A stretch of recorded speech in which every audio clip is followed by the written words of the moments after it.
Hello everybody, this is Yoko Cinema Reactions, and this is going to be my review for The World is Still Beautiful episodes 11 and 12. And now we are done uploading for 2 shows by the time you see this, because Horror Mia would have gotten finished as well. Yes, I know it took forever to get this one fully uploaded, but it didn't take me long to finish the actual reactions for it. It just took me forever to get it uploaded because, like you guys know, I have so many dang shows to work on.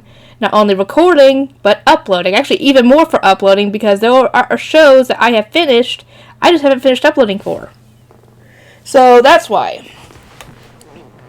And I'm going to try and do better for that, to be completely honest. But it's going to be difficult. Anyway, episodes 12 and 13. Nikkei gets out there, and, yeah, Livy looks like he has drowned. And obviously, she does the mouth-to-mouth resuscitation. And at first, it seems like it's not working, and I know that it was going to be working, to be completely honest, because they're not going to kill off the main lead in the next to last episode when there is so much more to this dang show in the manga. And thankfully, he did wake up. He was still alive. And what was better was that he had managed to somehow grab that key. How did they not notice him holding that key?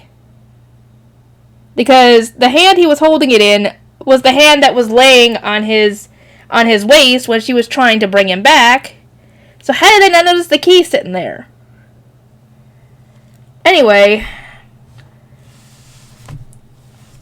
later while he's recovering,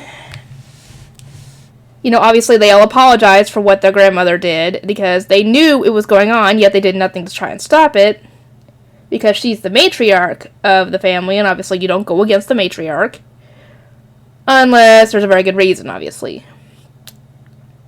And later, Nikkei and Livy are talking, and we see someone watching them, and it turns out that I think that person was Nikkei's mother. And she actually is alive, but she's just in poor health. And Nikkei looks exactly like her mother, essentially. Let me know if I'm wrong or right, but she looks exactly like her. She looks like an older version of Nikkei.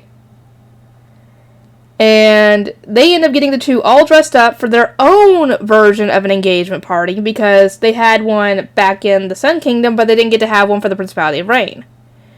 And since her father had made that snap decision on his own without consulting his mother or his wife, I think, they kind of deserved to get to throw an engagement party for them.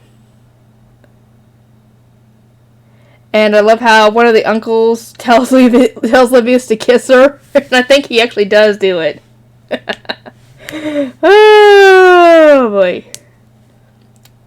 Because of this, though, her grandmother has shut herself in her room and refuses to come out and see her.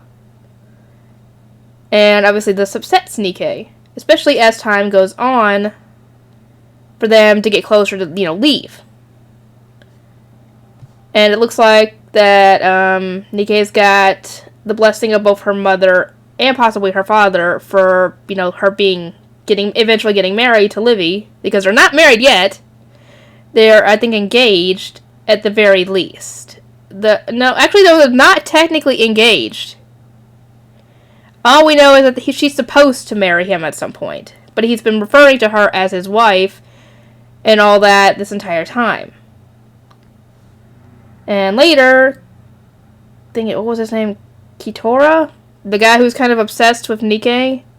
He ends up confronting Livius later and essentially admits that he does love her, but he has never said anything because I'm guessing he's afraid of rejection and is just content with watching her from afar. And because of this inaction, she ended up going with somebody else, obviously. If he had said something, maybe, just maybe, there could have been something coming from it. But obviously it's a little too late for that. And Livy ends up essentially telling, when they were arguing, he had grabbed Livy by the front of his shirt, and when he did that, the rock he was standing on kind of broke, and he essentially had the perfect opportunity to just push him off the edge. And Livy even told him, if you really want Nikkei that badly, go on ahead and push me. Because that's the only way you're getting her, essentially. And obviously, he doesn't do it. And I think Livius had planned for something like this to happen, or at least planned for her to come and see, to make sure that, he got out of this alive, because Nikke had followed him out there because he told her to. And I guess he essentially wanted Kitaro to tell her how he felt because he pushed him to her, and as he's walking away, he tells her, "Don't cheat on me!" And she's like, "What? You jerk!" Because she has no clue what the heck he's talking about. And like I said, her grandmother refuses to see her. So they start to leave on the boat. And thankfully, Nikke had tried to talk to her and essentially tell her that, yes, it's dangerous out in the outside world, but I am essentially happier out there than I have ever been, essentially, because, she gets to enjoy singing and explore the outside world. And Livius ends up talking to her. I don't remember what he says. But obviously it's through the door since she's refusing to come out. But like I said, anyway, while they're heading back, they hear someone singing, and it's her grandmother on the top of the freaking tallest mountain in the whole dang area. And from what I've heard, apparently if you sing in a high, or speak in a high area, your voice will travel farther, essentially. And apparently it's supposed to be in an ancient language that was long since thought to be, gone. And Nikke is obviously upset that she didn't get to really say a proper goodbye, but this was essentially her grandmother's way of saying goodbye. And wishing her good luck. And when they end up getting back, they find the castle full of women. The counselors each had a woman, and Bard had 3 in his office. And obviously, Livius is upset because this whole thing happened, and they essentially have to get dressed and hurriedly go in to meet people from 10 different countries because Bard decided to get them all booked at once. What he was planning on doing if they hadn't come home early, I do not know. I'm assuming he would have had to deal with it himself, because apparently they had come home early, which is why the place wasn't, the way it was supposed to be. Anyway, it gets to the point where Livy has to go and take care of something in another country. I'm guessing overseeing something. I don't know what the heck he had to do. But they're apart for a good amount of time, and Nikke obviously misses him, and she ends up wishing that he would, come back, and as she's wishing that, he appears. And the episode and the show ends with them kissing. Now, to be completely honest, this is probably one of my favorite romance anime, because not just the fact of the whole age gap thing, because I think she's 16 and he's 11, 12. So it's not that big of an age gap, I guess.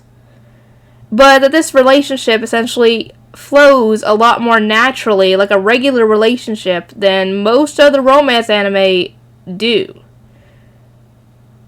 Then again, Horimiya was also one of the ones that had a natural flowing relationship as well. And, I'm willing to bet Clannad does too, although I haven't really seen it, but I'm assuming it does. But at the very least, it's one of the, not very many romance anime will, have a naturally progressing relationship when it comes to that sort of thing. Anyway, if I'm wrong, let me know, but this is how it seems to me. Anyway, I enjoyed this show so much. I wish there was a season 2, because I know it continues past into probably enough for maybe a season 3. Maybe a short season 4, I'm not sure. But I hope you guys are excited for more shows, and I'll see you guys next time.